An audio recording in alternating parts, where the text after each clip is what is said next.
Century Enka limited અને Indian red cross society Rajpipla દ્વારા રક્તદાન શિબિર યોજાઈ, જેમાં શિબિરમાં કંપનીના 50 કર્મચારીઓએ રક્તદાન કર્યું હતું.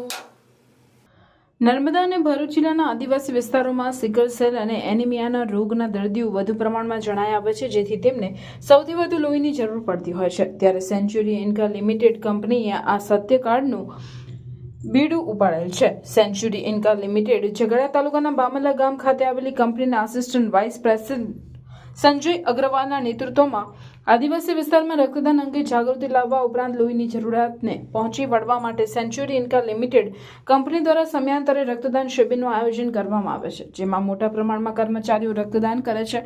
આજરોજ વિશ્વ રક્તદાતા દિવસની ઉજવણીના ભાગરૂપે કંપની ખાતે ઇન્ડિયન રેડ ક્રોસ સોસાયટીના સહયોગથી સ્વૈચ્છિક રક્તદાન શિબિરનું આયોજન કરવામાં આવ્યું હતું. આ રક્તદાન શિબિરમાં કંપનીના કુલ 50 કર્મચારીઓએ સ્વૈચ્છિક રક્તદાન કર્યું હતું.